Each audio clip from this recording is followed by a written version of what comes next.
comment passer à côté d'un sujet aussi difficile que celui-ci? Lorsqu'elle a reçu le scénario d'un homme abîmé, ce soir sur France 2, Anne-Marie Vin n'a tout simplement pas pu dire non, comme elle l'a confié au magazine Gala. Ce film est d'utilité publique et croyez-moi, je ne lis pas souvent de tels scénarios. Même si j'avais eu un rôle encore moins présent, j'y serais allé. En effet, dans ce téléfilm réalisé par Philippe Tribois, on suit l'histoire d'un avocat violé par un de ses confrères et qui refuse d'en parler.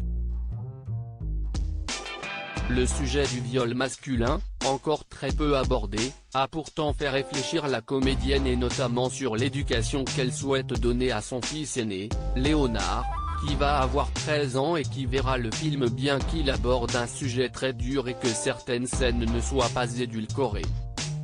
Je suis issu d'une génération où l'on avait coutume de dire un petit garçon, ça ne pleure pas. Pour ma part, j'ai toujours dit à mon fils qu'il pouvait pleurer quand il le souhaitait, que la sensibilité est une très belle qualité.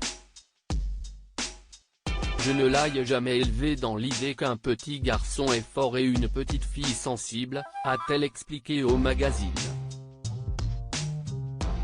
Plutôt discrète sur ses enfants, elle est également mère d'une petite fille de 6 ans, Andrea. Anne-Marie Vin espère déclencher des réactions et peut-être même des confessions avec son film.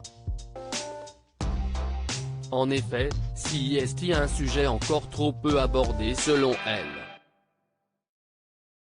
Ces viols masculins sont beaucoup moins verbalisés, que les viols féminins, et portés à la connaissance des autorités.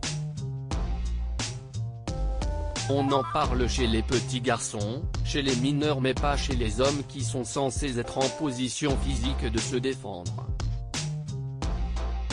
Et pourtant, dénonce-t-elle, trouvant en revanche le mouvement métaux formidable. Une maman engagée pour ses 2 enfants et qui a toujours aimé alterner entre rôles comiques et drames, notamment à la télévision. En 2021, on avait pu la voir en enquêtrice dans la très bonne mini-série policière Rebecca. Elle sera à l'affiche de La vie, l'amour, tout de suite dans quelques mois, avec Mehdi Sadoun et Anna Violet notamment, puis de Vision, une mini-série policière en compagnie de Louane.